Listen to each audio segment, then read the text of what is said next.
İsveçli suç yazarı Camilla Läckberg tarafından yaratılan Netflix'in yeni mini dizisi The Glass Dome, gergin, genellikle oldukça sürükleyici bir psikolojik gerilim filmi. Hem çok sayıda hareketli parça ve ayrıntılı karakterler içeren karmaşık bir kaçırma suç destanı hem de travmanın uzun süreli ve kuşaklar arası etkileri üzerine incelikli, ustaca icra edilmiş bir meditasyon olarak işliyor. The Silence of the Lamb ve Prisoners gibi gerilimli prosedürel yapımların hayranları, genellikle şaşırtıcı, asla sıkıcı olmayan ve nihayetinde polisiye romanların her zaman olması gerektiği gibi oldukça tatmin edici olan 6 bölümlük bir dizide keyif alacakları çok şey bulacaklardır. Cam kubbe, nedir? Leonie Vincent, evlat edinen babası Walter ile yakın temas ve sevgi içinde yaşayan bir kriminolog olan Nejla Ness rolünde. Walter hala küçük, izole ve sosyal olarak yakın bağları olan İsveç köyü Granas'ta yaşıyor. Dizinin açılış anlarında, Nejla'nın işkence dolu geçmişine dair bir bakış görüyoruz. Çocukken kaçırılıp haftalarca cam bir kafeste tutuluyor ve kimliğini asla öğrenemediği karanlık bir figürle tek teması bu. Genç Nejla neyse ki bu tehlikeden kurtuldu. Ancak ayrıntıların çoğu hem kendisi hem de bizim için biraz çarpıtılmış ve belirsiz kalıyor.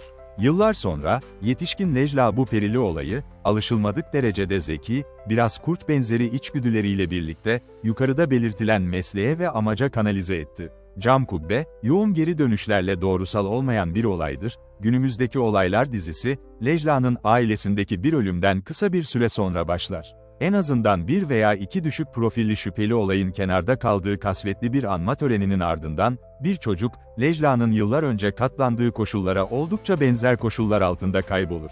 Bu, yıllar sonra benzer bir suç için yeniden ortaya çıkan aynı fail mi? Bir taklitçi potansiyel olarak bu denklemin bir parçası mı? Olaylar tamamen bağlantısız mı? İkincisi kesinlikle olası görünmüyor. Walter ve yerel kolluk kuvvetlerinin yardımıyla Nejla, hayatını tamamen tanımlamaya neredeyse tehdit eden bir travmayı yeniden yaşamak zorunda kalır, hatta yerel halkın bir kısmı onu yetişkinlik yıllarına kadar, "kutudaki kız" olarak tanır ve ona böyle hitap eder, çünkü en son kaybolma olayını çözmede en iyi şansa sahip olduğundan emindir.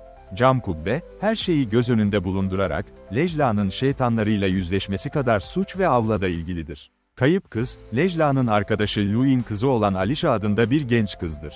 Açıkçası, bunların hepsi son derece kişiseldir. Cam kubbe, sürükleyici ve tatmin edici bir polisiye roman. Cam kubbe, 6 bölüm boyunca etkileyici bir yer duygusu kuruyor ve araştırıyor, kesinlikle soğuk ve ürkütücü, ancak oldukça hareketli sinematografi sayesinde ayrıca dizinin bizi iç içe geçmiş küçük kasaba ilişkileri ağına fırlatma şekliyle, hepsi bagajlarında gerçekten inandırıcı. Daha büyüleyici yüzler arasında ve bu türün doğası göz önüne alındığında şüpheliler arasında, yoğun, genellikle düşmanca Thomas'ın öncülük ettiği yerel kolluk kuvvetleri memurları yer alıyor.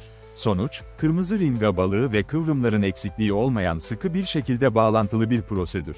Hiçbir spoiler vermeden, buradaki olay örgüsü çoğunlukla işe yarıyor ve baştan sona oldukça iyi ilerliyor.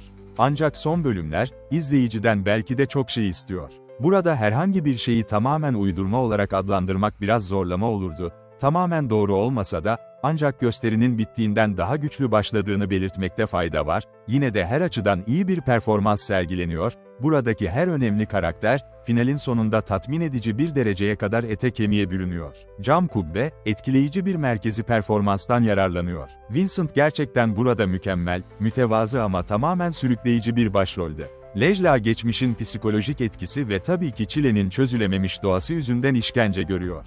Her öğünde yemeğini tabağında itiyor, sürekli hareket halinde. Daha önce Faithless ve Spring Flood'en dizilerinde yer alan aktris, çok da etkileyici olmayan mütevazı bir dönüş sunuyor. Ancak yine de izleyiciye bunun kafasında sürekli havai fişekler patlayan bir kişi olduğu izlenimini veriyor.